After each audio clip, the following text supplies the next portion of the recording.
kita sebenarnya kan sudah ada upaya. Jadi kita sudah menyiapkan sarana prasarana, kita membeli walaupun belum maksimal membeli. Ya kan gitu, sudah ada upaya dalam jangka pendek maksud sambil menunggu Danantara. Karena yang menjadi persoalan kan bukan masalah ketika Danantara udah terbangun kan nggak ada persoalan kan. Tapi sebelum masa transisi ini yang menjadi persoalan. Hanya waktu itu kami berpikir bahwa dengan cara ya insenerator walaupun memang insenerator itu apa yang disampaikan LHK memang tidak diizinkan. Di tengah gempuran Badung dalam mengolah sampah, ternyata mesin insenerator yang dimiliki Badung dalam mengolah sampah disegel Kementerian Lingkungan Hidup, KLH. Bahkan di depan TPST Mengwitani terpasang pelang, peringatan, area ini dalam pengawasan pejabat pengawas lingkungan hidup. Dari informasi yang dihimpun di lokasi pada Kamis 5 Februari 2026, ternyata mesin insenerator yang digunakan untuk mengolah sampah residu itu sudah ditutup 2 bulan yang lalu, atau Desember 2025. Pada Pusat Daur Ulang, PDU, Mengwitani ada 8 unit insenerator tidak boleh beroperasi. Selain itu di TPST Padang Seni, Kuta yang sebelumnya diresmikan juga dilakukan penyegelan. Di sana ada 4 unit insenerator yang merupakan pengadaan tahun 2025 tidak bisa dioperasionalkan. Sehingga ada 12 mesin insenerator yang saat ini tidak dioperasikan. Sekda Badung IB Surya Suamba saat dikonfirmasi tidak menampik jika pengolahan sampah dengan mesin insenerator saat ini tidak bisa beroperasi. Hal itu karena hasil uji emisi yang dilakukan KLH tidak memenuhi standar. Diakui asap pembakaran yang dihasilkan insenerator tidak memenuhi syarat ambang baku mutu emisi udara. Jadi uji emisi yang dilakukan katanya tidak sesuai syarat. Padahal kita sudah rutin melakukan uji emisi dengan Sukovindo, ujarnya. Kendati demikian, saat ini Dinas Lingkungan Hidup, DLHK, Badung sedang melakukan langkah-langkah untuk memperbaiki masalah tersebut. Nantinya DLHK Badung akan kembali mengusulkan uji emisi yang dibenarkan atau dipersyaratkan sesuai ketentuan. Setelah itu baru kita sampaikan ke KLH. Namun yang paling penting sesuai arahan dari kementerian, kita mengolah sampah dari hulunya. Terutama di masyarakat terkait dengan pemilihan sampah, jelasnya. Sesuai rencana, nantinya sampah yang dipilah akan diangkut secara bergilir. Sampah residu akan dibawa ke TPST Mengwitani untuk dijadikan kompos, sementara residu dibuang ke TPA Suung, mengingat saat ini masih diperbolehkan. Lebih lanjut dijelaskan, sejatinya sebelum membeli dan menggunakan alat insenerator tersebut, Pemkab Badung dan rekanan sudah melakukan uji emisi, hanya saja semua itu tidak diakui oleh KLH. Ini dah ke depan apakah kita akan melakukan uji emisi di Sukovindo yang merupakan perusahaan BUMN atau bagaimana, onitinya yang diakui KLH. Sampai saat ini semua itu masih berproses, imbuhnya sembari mengatakan kalau detail sekali coba konfirmasi ke DLHK. Begini ya, kita ini kan darurat sampah.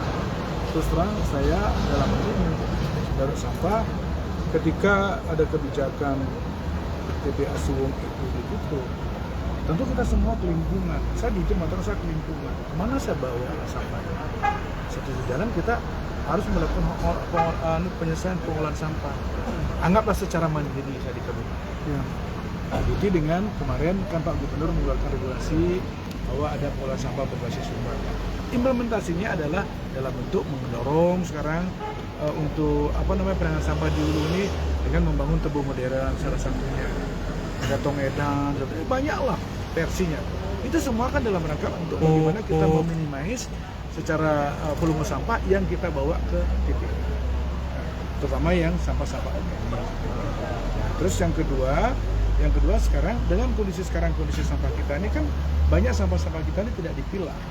Tapi ada juga yang beberapa daerah yang sudah memilah dan hasilnya bagus, sampah ada pembakaran. Oleh karena itulah pada satu-satunya jalan, saya melihat yang paling cepat untuk mengatasi ya kita coba menyiapkan alat. Yang mana alat itu kan harus ada diuji dulu, dicoba dulu diuji, setelah diuji nanti bagaimana kalau memang tidak memenuhi syarat jenis koranya itu ya berarti nggak bisa. Ini kan sedang berproses. Makanya kami waktu itu di Badung kan sempat menunda dari ulur, tapi karena harus terdesak karena darurat sampah ya mau tidak mau kami harus lakukan pengolahan. Terus mau dibawa kemana sampah? Apalagi dengan kebijakan tidak boleh dibawa ke sungai. Ya mudah-mudahan nanti saya ada mendengar bahwa Maret ini sudah akan ada groundbreaking terkait dengan pengolahan sampah di waste to energy yang akan dilakukan oleh pihak Danantara oleh pemerintah pusat. Ini rencananya groundbreaking yang akan dilakukan di bulan Maret. Mudah-mudahan secepat itu bisa dilakukan, saya juga senang. Jadi kita akan tenang. Nah, tapi di luar itu semua, kami di Badung ini sudah mendorong juga masing-masing desa dan berbasis sumber untuk membuat tebo-tebo modern. Nah, sudah dianggarkan sekarang masing-masing desa. 2026 ini sudah mulai bergerak. Termasuk juga mulai ada perubahan paradigma di mana pengolahan sampah itu harus mulai memilah. Harus dilakukan pemilahan. Di Jepang aja masih memilah. Kita juga harus memilah. Hanya memang kita perlu ya budaya kita yang perlu pelan-pelan, kita harus mulai informasi kalau masyarakat. Tapi di sisi lain juga kami selaku pemerintah sedang menyiapkan juga alternatif lain. Saya juga kan insinerator ini kan sudah ada dari zamannya Pak Yuri Prasetyo dan sudah diadaptasi. Kenapa baru sekarang dihentikan Pak oleh pusat? Ya mohon maaf saya juga dalam saya nggak bisa komen lah. Semua Pak Giri, saya kan tujuannya semua ingin penanganan sampah. Apalagi kita sebagai daerah pariwisata kan kita ingin ada sampah berjejeran di jalan, berjejeran sepanjang tembok. Dengan kemampuan kita ini ya kita mencoba dengan pola seperti itu. Jadi Bapak Giri juga, beliau Wagub sekarang sudah melakukan langkah-langkah dan saya juga melanjutkan. Benar dengan Bapak itu. Nah sekarang kalau ini sudah nggak diizinkan, ya kemana kita? Gitu. Makanya ya kita nggak boleh menyerah, kita berusaha sekarang. Maka sekarang dengan tebo modern ini, berarti setidaknya akan terjadi pemilahan. Sampah-sampah yang anorganik inilah yang dalam bentuk plastik ini akan bisa menjadi uang, kan gitu dong. Nah ini mindset ini yang kita akan dorong masyarakat. Pak, upaya PMK Badung sendiri untuk mesin insinerator ini bagaimana Pak? Apakah nanti akan dilakukan uji emisi lagi yang diberikan kepada pemerintah pusat atau memang dibiarkan tutup seperti ini tidak diberikan? Ya, kita sebenarnya kan sudah ada upaya. Jadi kita sudah menyiapkan sarana prasarana, kita membeli walaupun belum maksimal membeli. Ya kan gitu sudah ada upaya dalam jangka pendek termasuk sambil menunggu Danantara.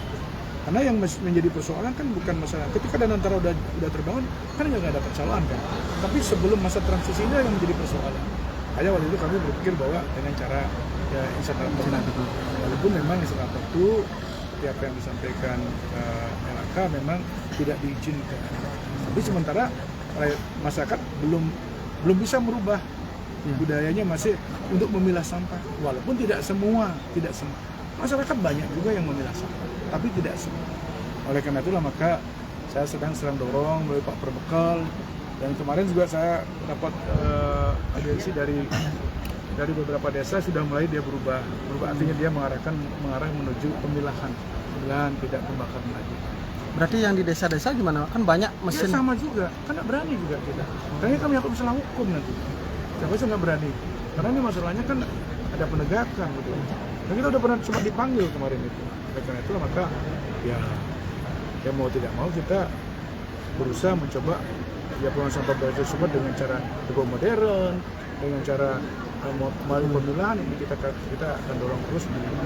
Download Tribun X sekarang, menghadirkan lokal menjadi Indonesia.